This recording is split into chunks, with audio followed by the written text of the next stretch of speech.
When I was 19, my sister leaned in during a quiet backyard evening and whispered, "You've embarrassed this family." Her voice was light as wind, but my hand, clutching a soda can, tightened until the aluminum bent. A week later, the front door locks were changed. My mom didn't say a word, just left a bag of my clothes on the porch beside a pot of fall chrysanthemums. I stood there for 3 minutes, my hand on the strap, then turned and walked away. No one opened the door. No one asked where I was going. If you've ever had to choose between dignity and family, leave a comment, hit like, share this story, and follow the channel so you won't miss what's coming next. I'm Anastasia, 36, an immigration policy advisor based in Portland, Oregon. But in the fall I got kicked out. I was just the forgotten daughter of a family that preferred appearances over protection. I didn't go far. That night I slept in the parking lot of a Safeway, not because I had no one to call, because I didn't want anyone to know. I still remember the cold cutting through my faded hoodie and the rain tapping on the roof like even the sky didn't want me there. When headlights swept over me at midnight, I pulled my hood down and made myself smaller. 6 days earlier, I had just received my associate's degree in humanities from a community college. No one at home asked when the graduation was. My sister, Natalie, was on CNN, praised for becoming deputy district attorney of Multnomah County. My father, Leonard, a former Portland police commander, raised his wine glass at dinner and said, "That's my real daughter." And me? I painted. I read Susan Sontag and Mary Oliver, woke up early to catch the first light through the oak trees in Alberta Park. I didn't follow their plans, so I was never called successful. But everything really fell apart when that video got leaked. I didn't know how anyone had it until I saw the sender's name in an anonymous message. Travis, my ex. The one I once loved fiercely freshman year. The one who always asked, "You trust me, right?" every time I hesitated. It was a private video. I never knew he'd kept it. My sister found it first. She sent it directly to my father with one line: "Handle this before it gets worse." That night, my dad shoved open my bedroom door so hard the knob slammed into the wall. "You think we raised you for the world to see you like that?" He gripped my diploma and threw it onto the bed like a bill he refused to pay. I stood there, still, feeling myself shrink inside my own ribs. "I didn't post it," I said quietly. "I was betrayed." "No," he snapped. "You betrayed the Reyes name." My mother Helen stood in the doorway. Her rosary wound so tightly around her wrist, her fingers turned white. She didn't come in. She didn't look at me. I turned to Natalie, hoping for a glance, a word, anything. But she stood there in her pressed white blouse, arms folded, like a prosecutor listening to witness testimony. Not a blink. I packed in silence, a few clothes, sketchbooks, that red backpack from sophomore year. The afternoon sun came through the blinds, slicing the room into narrow strips of light. When I walked into the living room, my father set my bank card on the table. "Don't call. Don't write. Don't use this name again." I remember my mother peeking through the curtain as I stepped off the porch, but she didn't open the door. No goodbye. No one asked me to come back. I crashed in a friend's car for 2 nights, but kindness has limits. On the third night, I boarded a Greyhound. I didn't pick a destination. I just needed to leave the place where everyone knew my face. That night, beneath an overpass near Eugene, I burned the old notebook my mom used to write in. Her recipes, relatives' birthdays, little notes she used to pack in my lunchbox. I tore each page slowly. The fire crackled low, steady, like someone crying through gritted teeth. A homeless woman passed by and asked, "Saying goodbye to someone?" I looked at the ashes, shook my head. "No, saying goodbye to the past." She nodded, sat beside me. Didn't ask anything else. I didn't know that was only the beginning. I arrived in Spokane, Washington on a crisp winter morning. The sun had barely broken through the rooftops and snow still lined the curbs. The bus pulled up beside an old gas station, its sign wobbling in the wind and the air thick with burnt oil and cheap coffee from the nearby convenience store. I dragged a blue suitcase with one torn corner, backpack slung over my shoulder, no destination, no one waiting. I rented a room in a run-down motel near the highway.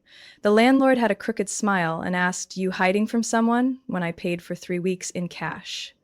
I just shrugged. My room was on the second floor, window facing the parking lot, bed squeaking with every shift, and a heater that wheezed like a dying fan. I spent my first day's job hunting along the cracked sidewalks of the city's east side. My resume was basic, only a degree, no references, no experience. But I quickly picked up 3 small jobs: morning shifts at a retro diner, afternoons cleaning a private doctor's office, and nights doing data entry for a logistics company I never met in person. Each morning, I got up at 5 a.m., made coffee on a plug-in kettle, and changed into a grease-scented uniform I kept hung on the doorknob. At the diner, I learned to smile when customers called me Amanda or joked, "How's a tiny thing like you carry a whole tray?" One time, I dropped a plate of pancakes, syrup splashing up my wrist. The customer just frowned and kept talking on the phone. No one asked if I was okay. In the afternoons, I changed into scrubs and walked to the clinic. The smell of disinfectant blended with cheap floral perfume from the morning shift nurse. I mopped floors, emptied trash, wiped down counters. One night, I forgot gloves. My hands burned for hours from the cleaning. The data job at night was the quietest, but loneliest. I sat on my bed, laptop on a folding tray, headphones in with no music, just to fill the space. Numbers scrolled across the screen, addresses, codes, orders, repeating like a prayer no one remembered. Each night, I wrote a few lines in a small notebook, using a code I'd invented when I was 12. Not a diary, just a way to decode emotions I hadn't learned how to name. I wrote about fake laughter at the diner, a Samoan boy nodding at me as I mopped near his feet, or a dried bloodstain under the exam room table no one but me noticed. I painted, too, when I could afford paint. Usually I couldn't. But one night, after a long shift, I found a discarded set of acrylics near the dumpster behind a pharmacy. I brought them home, cleaned them, and used an old toothbrush to paint on pizza box cardboard. The image was of a figure folding into itself, like wind had bent its spine backward. I didn't hang it. I hid it behind the curtain. It didn't need to be seen. By week 4, I cut my hair in the bathroom. No specific style. I just bowed over the sink and sliced through locks with old scissors from the clinic's supply kit. The strands fell onto porcelain like dry leaves. I didn't cry, didn't stare long, just felt a little lighter. At the job center, I registered under a new name, Anastasia R. No one asked what the R stood for. I didn't offer it. Not because I was hiding, because I needed not to be found. No one I met knew who I had been, and strangely, that made it easier to breathe. One night, past 10 p.m., while cleaning the clinic, I heard arguing in Spanish from the hallway. A small woman clutching a child was being cornered by a uniformed officer, waving papers in her face. "Firma aquí," he barked. "It's already processed, just sign." She didn't understand. Or maybe she did, but panic had paralyzed her. I stepped forward. "She's not signing," I said, louder than I expected. The officer turned. "Who are you?" "I work here," I said. "Your software's outdated. These papers aren't valid." I made it up, but he hesitated, then backed off, muttering something I couldn't catch. The woman just cried. Silently. Her eyes locked on mine without blinking. I didn't think much of it, but a few days later, a middle-aged man with glasses and a gray coat called me into a small office near the waiting room. "Aren't you afraid?" he asked. "I don't have anything left to lose," I answered honestly. He nodded. "I'm Sam Delgado, director at ProDignity. We need people like you." "Not to clean." I looked up, blinking slightly. And then, I nodded. Work at ProDignity started with coffee runs. Not the sweet Starbucks kind, but strong black cups from a corner shop where the owner never remembered my name, but always knew I'd need 2 spare lids. They set me up at a desk near the printer room. Just enough space for an old laptop, a nearly dried-out yellow highlighter, and a photo of a landscape I printed myself to fill the blank wall. No one asked where I hung the photo.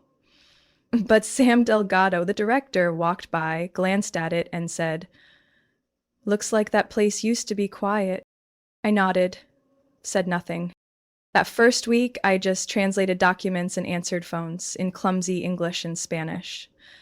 One day, I took a call from an elderly woman from Honduras crying about her son's missing paperwork. My hand clutched the edge of the desk until my knuckles turned white. When I hung up, I rushed into the restroom, sat on the toilet lid, leaned my head back, and exhaled like I was carrying the weight of an entire state. What I didn't expect was the feeling of no longer being invisible. No one praised me, but no one acted like I didn't exist either. One day, Sam asked me to review the budget files for the winter shelter program. I went through every line, typed notes, and realized the funds were being misallocated. I printed a breakdown, added a few annotations, and left it on his desk without expecting anything. The next day, Sam just nodded, then placed another stack of documents on my desk. "Work on this too. You're better than you think." I didn't know how to respond, so I just said, "Okay." At night, I still did data entry to make ends meet, but I quit the clinic shifts and used that time to take online classes. I chose courses in immigration policy, nonprofit management, and even basic Vietnamese. Because a Vietnamese family often visited the center, and the father always said thank you with his eyes. I rewrote my resume, not to apply for new jobs, just to remind myself I wasn't only the girl who got kicked out. I started painting more too. No studio, just a corner of my motel room, a tarp on the floor, and light from a desk lamp. I bought paint from thrift stores, got paper from the office printer room. I painted figures in motion, a mother carrying her child across a bridge, a man in a hat dragging a busted suitcase through snow, a girl facing away from the city with the sunrise behind her. I taped them behind my door, where no one but me could see. They weren't beautiful, but they were true. One February evening, I was invited to a community meeting at City Hall. I didn't sit at the main table, just stood in the back taking notes. The debate was heated about slashing funds for immigrant assistance programs. A senior councilman with a deep voice and a navy tie said, "They need to learn to fend for themselves. This is a land of opportunity, not handouts." I wasn't used to speaking in public, but somehow my hand went up. An aide looked surprised, then gave me a nod. I stood. My hands were ice. I came here 6 months ago. No one helped me. But I'm still standing here because one stranger once said I didn't deserve to be silenced. My voice wasn't shaky, just rough. The councilman didn't reply, but someone clapped. Not loud, not long, but enough for me to feel I'd touched something beyond fear. When I got home, I sat on the floor, back against the wall, looking at the messy collage of paintings behind the door. The room no longer felt temporary. It was part of a journey. I took scissors and cut the printed landscape photo into narrow strips, not out of anger, but because I had a new image in my mind, a portrait I hadn't dared to paint before. I fell asleep before dawn, laptop still open with the title, Proposal, Expansion of Housing Grant for Refugee Families. I hadn't sent it yet, but I knew in the morning I would. I hadn't looked back yet, but I no longer felt like I was running. I just didn't know that the next day the office would get an unexpected call. The call came on a Monday morning while I was making coffee with the old filter pot at the ProDignity office. The screen showed an unfamiliar number from Salem, Oregon. I almost didn't pick up, but my finger tapped the green button before I could overthink it. "Is this Anastasia R.?" A man's voice. Polite. "This is she." "This is Paul Kendrick from the mayor's office in Salem. I heard you just submitted a proposal on expanding refugee housing programs." I nodded instinctively, though he couldn't see. "We've read it. It's very clear. You might not know, but we're currently looking for a policy advisor for our immigrant community initiatives." I stood still. The coffee dripped its final splash onto the wood floor, every drop audible.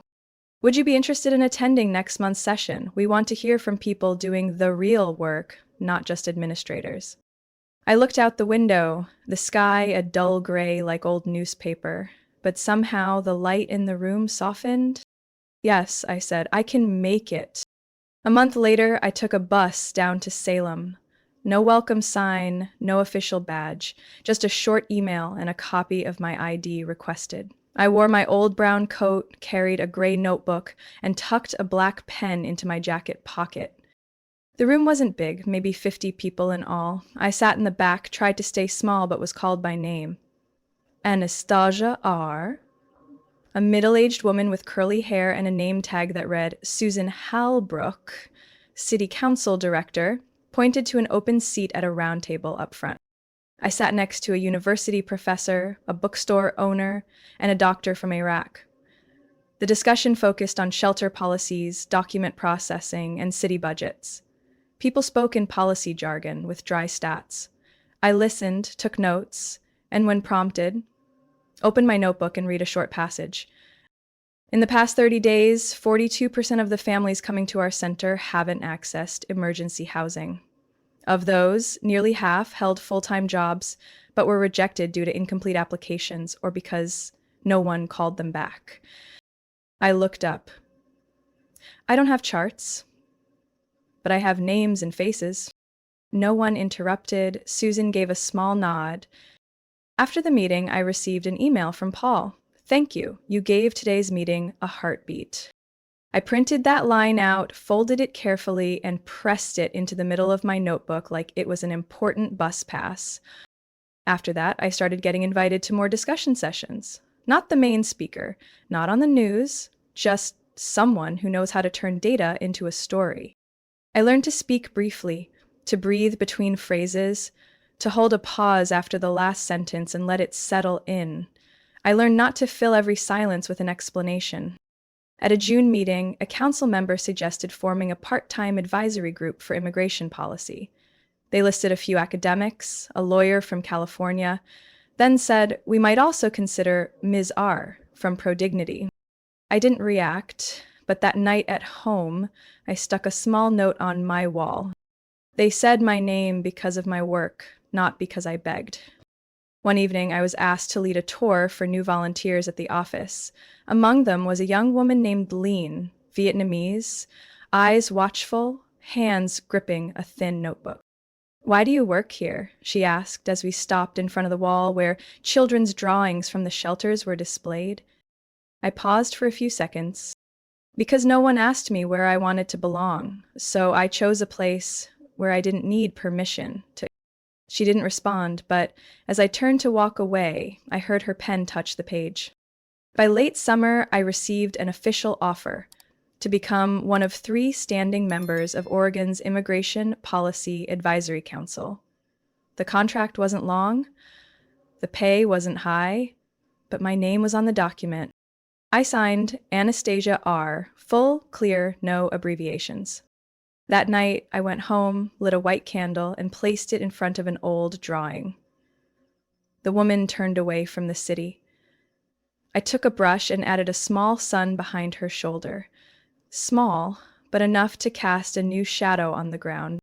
I thought things had settled. Then an email arrived. The subject line was plain. Reyes v. Reyes. Internal legal brief. I read it 3 times. The subject line stayed the same, Reyes v. Reyes, internal legal brief, sent from a public address to the mailing list of state policy advisors. I sat upright, tea on the table long cold. My fingers froze above the keyboard, my eyes dropped to the first line. The federal investigation into Deputy District Attorney Natalie Reyes of Marion County regarding interference in immigration cases has entered preliminary prosecution. I didn't feel anything right away. Just a thin chill running down my spine, like someone had opened a window behind my neck. Natalie, my sister. I got up and walked to the window. Outside, Oregon was gray and damp, the rain misting as if the whole city was exhaling fatigue. I pressed my forehead to the glass, a memory flickering. Dinner when I was 20, Mom sitting beside me, fingers running along her rosary, Dad whispering to Natalie, "You have to protect this family's honor." Honor. That word had once been the dagger they kept behind their backs. Now, That afternoon, I didn't stay at the office. I asked to leave early, gave no reason. I walked to a used bookstore on S.E. Hawthorne. I picked out a political essay, a poetry collection, and a moss green fabric notebook. I needed to write. Not to remember, but to put things where they belonged. That night, I sat on the floor, desk lamp spilling over the new notebook. I wrote just one line.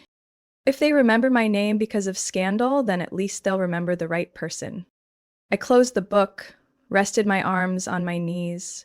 No anger, no sadness, just the stillness after a fever breaks. The next day, the media storm broke out. I didn't take any calls. Sam from ProDignity just said, if you need space, say the word. I nodded. We didn't need more words. I kept going to meetings, kept prepping documents, kept advising on refugee programs. No one mentioned the Reyes name around me, but their eyes changed. The kind of look people give when they see someone through glass labeled "handle with care" connected to scandal. I didn't react, but I noted it.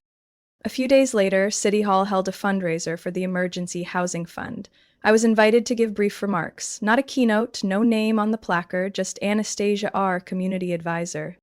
I stepped up to the wooden podium in the hall, yellow light from the low ceiling shining straight into my eyes. I held the mic, paced, my breathing. I used to think I needed them, my family, to be allowed to stand here. But I've learned what I needed wasn't forgiveness, but enough quiet to redefine my own name. Someone coughed in the back of the room, but no one interrupted. I don't have the Reyes family beside me today, and maybe I don't need them anymore. As I stepped off the podium, a few people touched my shoulder. Not many. No applause, just eyes a little more certain than when I first arrived. That night, I went home, lit a white candle, like I always do on days when I need to steady my breath. I placed it beside the old drawing. The woman turned away, now with the sun behind her. I didn't add to it. But I pulled the pushpin from the wall, folded the image, slipped it into my coat pocket. I'm not sure why, but something in me had shifted, like a tiny gear finally clicked into the rest of the machine.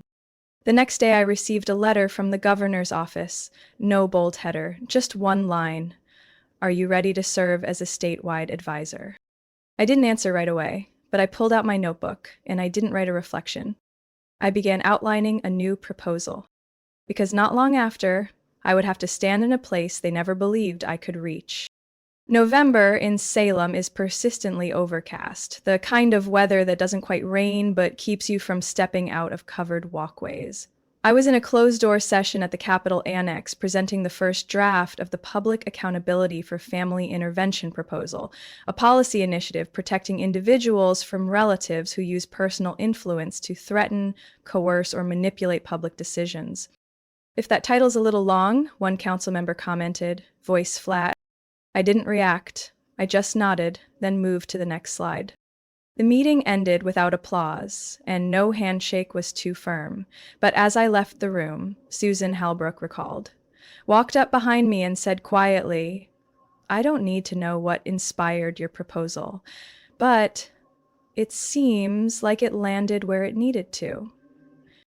I gave her a small, polite smile, neither confirming nor denying.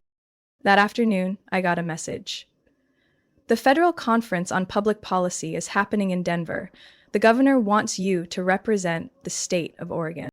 3 days later, I walked into a large conference hall where white lights beamed straight down from the high ceiling onto polished wooden tables. I had no assistant. I didn't come with a delegation. I brought just a printed copy of my proposal, a purple felt-tip pen, and a pair of low-heeled shoes worn thin at the heel. I didn't know Natalie would be there too. She sat in the middle row, wearing a charcoal gray blazer, eyeliner precise, shoulders upright. Next to her was a legal representative. The investigation was still ongoing, but since she hadn't been formally charged, she had the right to attend as an observer. I walked past the row without stopping, but I felt her eyes on my back, like someone trying to confirm that a familiar face had truly turned into a stranger. When it was my turn to speak, the mic was loose, crackling. I didn't panic. I adjusted the stand, glanced down at my handwritten notes, and began. Honor doesn't come from a last name. It's built in how you respond when your family's power collides with your professional principles. The entire hall went silent. And sometimes, I continued, the most chilling silence comes from those who once knew you best, but choose power over truth. I didn't name anyone, but I knew who needed to hear it. If you've ever stayed silent because no one believed you, or been blamed just for telling the truth, leave a comment. Share this story if you think someone out there needs to hear it. Because sometimes courage begins with one person willing to say things by their real names. At the end of the conference, I skipped the cocktail receptions. I walked back to the hotel along a sidewalk dusted with snow, speckled like scattered salt. At the front desk, the clerk told me there was a handwritten note waiting in my room. No sender listed. I opened the envelope with the edge of my finger. Your mother is in the hospital. Sudden spike in blood pressure. If you still care, come home. The signature at the bottom stung. Leonard Reyes. I sat down on the bed. Didn't cry, but the paper slipped from my hand onto the carpet. I booked a flight to Portland for the next morning. No announcement, no expectation. The hospital was on the southern edge of town. I walked into the room while it was still dark out. Mom lay on her side, an IV in her arm, face grayer than I remembered. Beside her was a photo lying face up, our old family photo.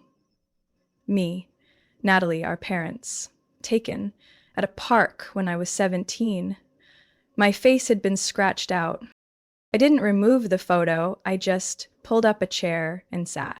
She opened her eyes slowly, no surprise, no avoidance. You're the only one who didn't call me when the scandal broke, she whispered. I didn't come to apologize for anyone, I said. We sat in silence. I've been wrong about a lot, she added, voice faint. But Natalie, she thought your father could handle it. I didn't respond. I didn't hold her hand either, I just sat, the yellow light casting the long shadow of the IV stand on the wall. When the nurse came in to change the meds, I stood up and placed a small drawing on the bedside table. A woman standing with her back to the desert, shadow stretching behind her, a slightly open door ahead. No name, no explanation. I walked out. In the hallway, hurried footsteps echoed, maybe Natalie's. But I didn't look back. Because tomorrow I had a legislative hearing on the new bill. The hearing took place on a chilly December morning in room 2 and 3A of the Capitol building in Salem. I walked in with a dull blue binder, unpolished shoes, and my hair tied back with a black elastic band. The room wasn't large, maybe 40 people, but I recognized at least 8 names on the press list. My proposal, the Justice Shield bill, had gone through 3 rounds of review. It was being read publicly.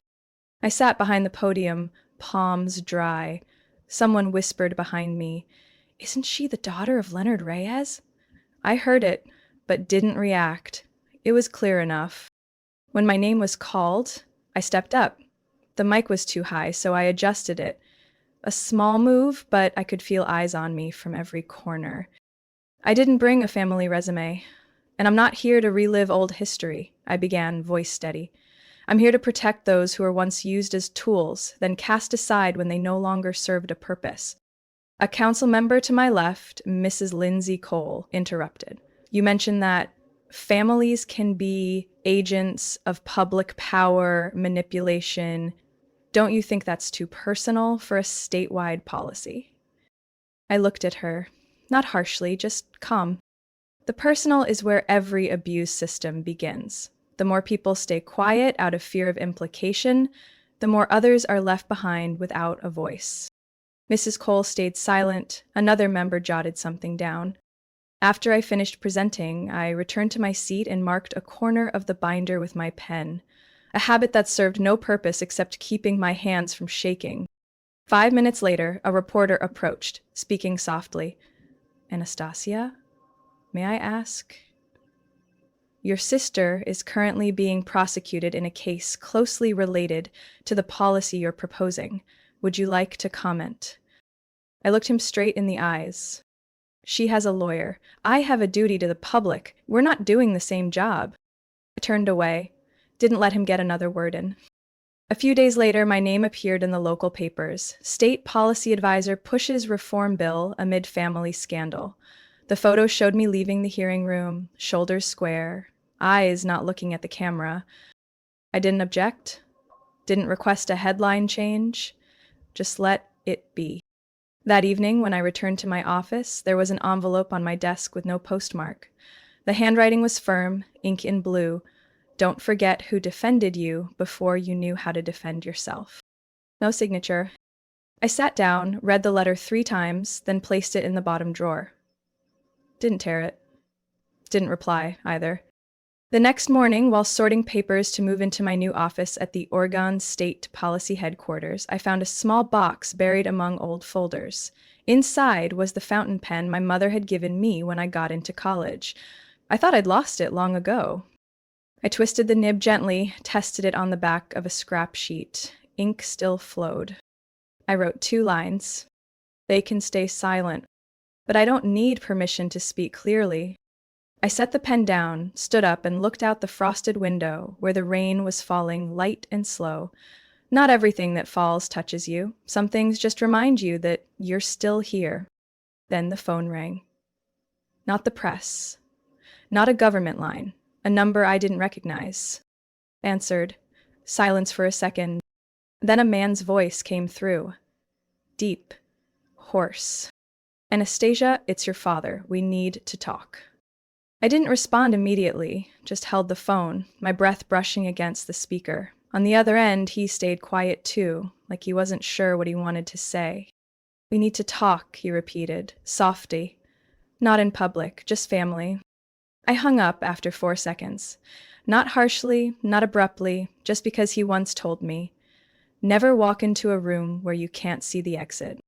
That night, a handwritten note was delivered to my office. No stamp, no courier. The lettering was round, neat, not his. Inside was a card. Dinner at the house Friday, 7 o'clock. Your mother's waiting. No name, but there was a faint red oil stain at the corner, the kind my mom always left when she cooked enchiladas. I stared at the card for 5 minutes, then folded it, slipped it into my coat pocket. On Friday, I arrived on time. The house hadn't changed. The white paint outside had peeled in several spots, and the wooden door had a new crack near the handle. I knocked 3 times. The door opened right away. Mom stood there, wearing a dark dress, hair tied low. Her eyes landed on me, then lowered, not out of shame, more like she didn't know where to start. Inside, the table was already set. 3 people were present, Dad, Mom, and Natalie. My sister sat at the head of the table, head slightly down, fingers spinning a napkin like a habit she never shook. I walked over, pulled out a chair, and sat down without a word. Still okay with spicy food? Mom asked, as if making small talk with a neighbor. Still I am, I said. No one touched the food for the first 5 minutes. Everyone sat upright, shoulders slightly tense, the overhead lights casting silent shadows on the table that no one wanted to reach for. Finally, my father spoke. We're not asking for forgiveness, but Natalie could use a little help. I wasn't surprised. I didn't nod either. I just set down my fork and knife, slow and steady. Natalie inhaled, hands stopping their motion. I don't have any excuses, but I didn't think it would spiral this far. How far is this far? I asked, tone flat. She looked up. First time that evening our eyes met. I thought maybe you could do something, a reference, a letter. You've got credibility. They'd listen to you. I stayed quiet. Wind brushed softly against the window outside. The wall clock ticked each second like it was measuring every breath. Mom reached a hand across the table, leaning in slightly. You know, family is forever. No matter what, we're still blood. I tilted my head, eyes on her hand. If I weren't governor, would that blood still count? No one answered. The question hung in the room like a thin mist, touching skin, eyes, and throat. I pushed my chair back and stood, not rushed, no noise. I kept the Ray's name, but I built this life without you in it. I walked out, coat over my arm, not slamming the door, but open just enough for the wind to follow behind. That night, back home, I opened my laptop and began typing the first line of a new policy proposal: conflict of interest, protocols for family ties in public institutions. But as I paused for a sip of water, the screen flickered. A new email appeared. Sender: anonymous. Subject: we still have more. Do you want us to stop? I stared at the screen, hand still holding the glass. Attached was a file. I didn't open it, didn't delete it. I just sat there, the light from the screen casting back at me, like I was staring at someone I used to be, in a room that no longer felt the same. And I knew this wouldn't be the last time they knocked on my door. I didn't open the attachment right away. I let it sit there, a cold stone in the inbox. I spent the rest of the evening just watching it.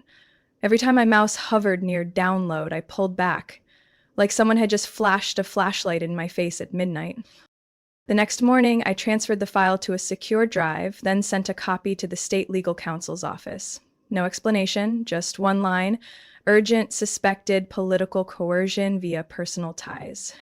That afternoon, the phone rang. Anastasia? A familiar voice. Soft. It was Natalie. Looks like you received something I couldn't stop in time, she said. No pause for my reaction. You don't need help, I know that. But I need to be clear, I wasn't involved in that. I stood still, eyes fixed on the small cactus by the office window. Its new leaf curved slightly, like a sentence left unsaid. My name isn't something for negotiation, I replied. I know. A pause. But others don't. I hung up, not out of anger, but because I was finally hearing what I needed, the fear in the voice of someone who once treated me as excess. The very next day, I held a press conference. No flags, no slogans, just me, a standing mic, and one simple line behind me: justice is not a family favor. I wore a sand-colored blazer, my hair tied low, no makeup except a faint lip balm. The room fell silent as I stepped up. I'm not here to deny the past, I began. I'm here to announce a new bill. I introduced the Witness Justice Protection Bill, a proposal to criminalize the act of manipulating, threatening, or discrediting public servants through personal relationships, especially from family. We've grown used to victims staying quiet to avoid shaming blood ties.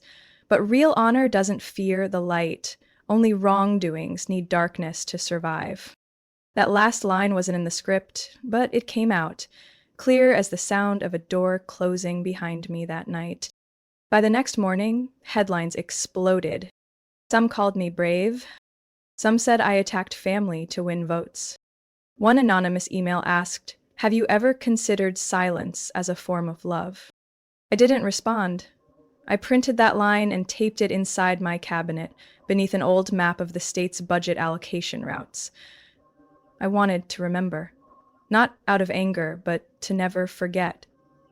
Silence, too, can be weaponized. 2 weeks later, a short bulletin from the federal court's media office aired. Matilda Reyes officially indicted. I wasn't happy. I wasn't sad. I simply typed a note into my phone. Review file transfer clause, related cases. That evening, I sat in my empty office, staring at the frost-covered courtyard. On my desk was a painting I once made, a woman holding a key, standing before a door with no lock. I no longer hid that painting behind the curtain. I hung it on the wall directly across from my desk, in full view for anyone who walked in. When the janitor passed by, he pointed at it. "She looks familiar." "I see her in the mirror every morning," I said without turning around. He nodded, asked nothing more. The next morning, I received an appointment request. Name listed, Leonard Reyes. Time, 10 a.m. Note, will come alone. I stared at the screen, unblinking. Because he didn't call. He wanted to come in person. He arrived on time. 10 a.m., the glass door to my office gently shook as the bell chimed. I had told the receptionist not to escort him in. Let him find his way if he truly meant to come. My father walked in wearing an old wool coat, mud-caked shoes, and the scent of rain steaming off his shoulders. He carried no folder, no bag, just a thin-knit hat in his hand. I didn't stand, just tilted my head to signal him to sit. He settled into the fabric-covered chair across from my desk, hands resting on his knees, eyes scanning the room like he was surveying a scene. "You live differently," he said, voice low and worn. "Not like before." "The before is gone," I answered. We sat in silence for a few seconds. The air thickened as if a third person stood between us. Someone invisible but heavy, a memory neither of us wanted to relive. "I didn't come to ask anything for Natalie," he said. "Not this time." I didn't interrupt. "I think I was wrong to believe I could protect the family's honor by cutting out someone from the family itself." I set my pen down, looked straight at him. "Not think, you did," he faltered, hands clenched together in his lap. My father grew up believing the law was never to be questioned. Those who stray pay the price, but maybe you're not wrong. It's just that I never learned how to listen. I didn't learn because I didn't need to, I said evenly. No one in this family needs to listen to someone who's not like them. He didn't argue. For the first time, his eyes weren't interrogating me like a spotlight. They were quiet, as if trying to see something he'd never properly named before. "You've lived without us, you've stood strong, from where you were left behind." I didn't nod. Didn't say thanks, just held that look, waiting for him to finish. "I'm not here to erase the past. I just thought, if you allowed it, I'd sit quietly and not ruin what's left." Silence. Then I answered slowly, "You don't need permission to live the rest of your life, but you don't have the right to rewrite mine with your words."